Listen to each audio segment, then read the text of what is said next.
आजको यात्रा हो यसो सुरु गरौँ न त अब यसो ठिक छ त दाजुभाइको यात्रा होइन दाजुभाइको यात्रा एकछिन गर्नु परेन त जापान खाइया दाजुभाइले हाँ, त्यस्तो छ अब हामी कहाँ जान्छौँ अरे आजको हाम्रो यात्रा भनेको स्काई ट्री स्काई ट्री होइन सिन्जुकु गएर त्यो ऊ छ क्या सिन्जुकु मेट्रोपोलिटन त्यो नगरपालिका कार्यलय हो त्यो बिल्डिङ चाहिँ 56 तलाको छ त्यो बिल्डिङ माथि चढेर चाहिँ दृश्यहरू हेर्ने हो क्या खासमा बहुत रमाइलो हुन्छ त्यो पनि यो चाहिँ इटाबासी सहर हो यो माथिको बाटो हो यस्तो छ बाटो तीन घाटोहरू तले बाटो छ बाटो 3 तले छ सबै बाटै बाटो माथि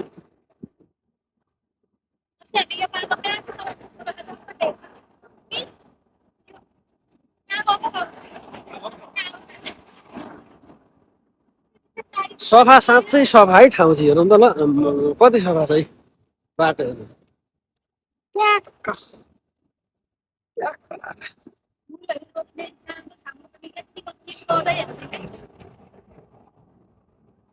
यसपालि अब यो न्यु इयरको छुट्टीमा त्यो के हो 2-4 दिन बस्ने भयो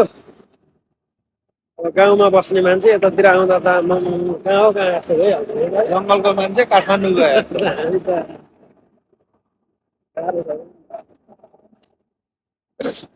तर जम्मा 1 घन्टाको यात्रा हो 1 घन्टामा हामी कहाँबाट कहाँ आइपुग्छौँ हुन त साटारबाट बिरताड गयो जस्तो हो टाइम अलिक धेरै हो साटारबाट भन्दा नि गोमुखीबाट बिरताड गयो जति लाग्ने टाइम हो अँ,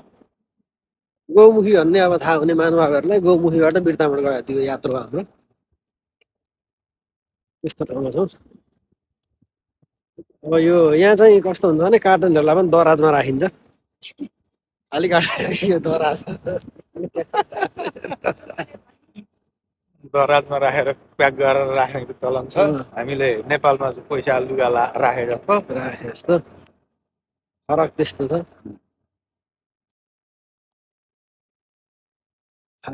चिसो मौसम एकदमै चिसो छ अहिले साथीहरू अहिलेको मौसम चाहिँ भनेको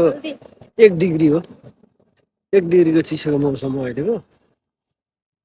त्यो साइकल पार्किङहरू चाहिँ अब यहाँ उतापट्टि पनि त्यहाँनिर छ त्यो साइकल पार्किङहरू त्यहाँनिर छ टक्क तपाईँको साइकल चाहिँ अब लिएर आएर त्यहाँ टक्क पार्किङ गर्ने त्यहाँ पैसा तिर्ने मेसिन पनि हुन्छ